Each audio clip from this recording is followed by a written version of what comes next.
Hello there, lovely people. It's Alex from Nintendo Live here, and yep, there's been an update for Pokemon Scarlet and Violet, and there have been reports from various different outlets who have played this version of the game explaining to their audience that performance has been improved, and whilst Nintendo themselves haven't claimed any performance improvements, I wanted to see for myself whether that was indeed the case. As it happens, I recently recorded footage and did a video about the difference between running it off system storage and an SD card and seeing whether that improved performance, so I already had some footage ready to go, but better yet, the game for me didn't automatically update, so I was able to get some other data as well. For anyone unfamiliar, I used various straits in Levincia in order to gain an understanding and be able to repeat the same thing time and time again with as much accuracy as I could, record that, and then time it, because the game slows down rather than dropping frames per se, so you can just time it, it's easy. I took the footage from the system memory and compared it to the same footage that I recorded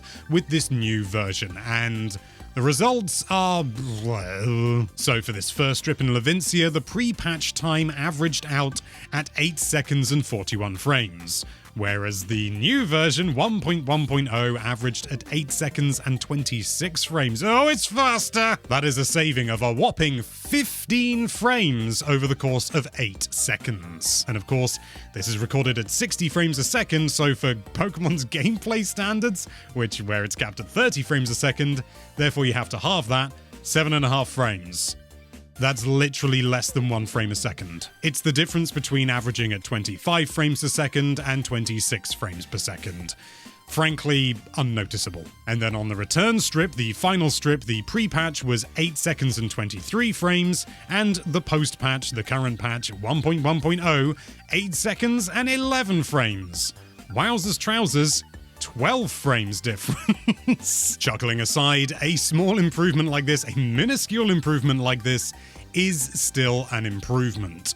But I also have some other data. Yes, I went to Mesagoza and I did a big long run down the entire length from the Academy. Mesagoza's full of stuff, it doesn't run brilliantly. Again, it's a good test for any performance improvements, and the results were different. Pre-patch, this averaged out at 21 seconds and 4 frames, and post-patch, 21 seconds and 5 frames.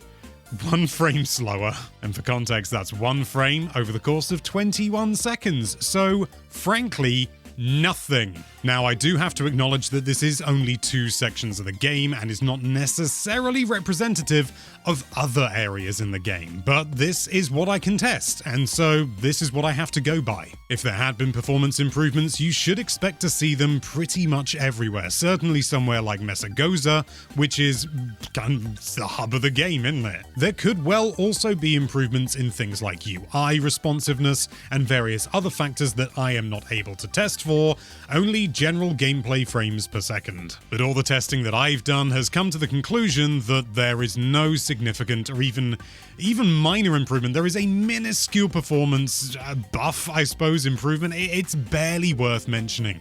1 frame a second difference is too small to call substantial. And don't get me wrong, I'm not holding Nintendo or Game Freak accountable for this, because they did not claim that there would be any performance improvements. This is bug fixes. This is a hot fix, for lack of a better term. It is not designed to improve the performance, so we shouldn't expect it to. Having said all that, I have seen some very, very, very minor improvements with some subtle things, such as what I call flickering. I went around the sort of lobby of the Academy just to get a feel for things and just to be able to get a non-scientific, ooh, how does it feel kind of experience, and I did notice that this flickering doesn't happen.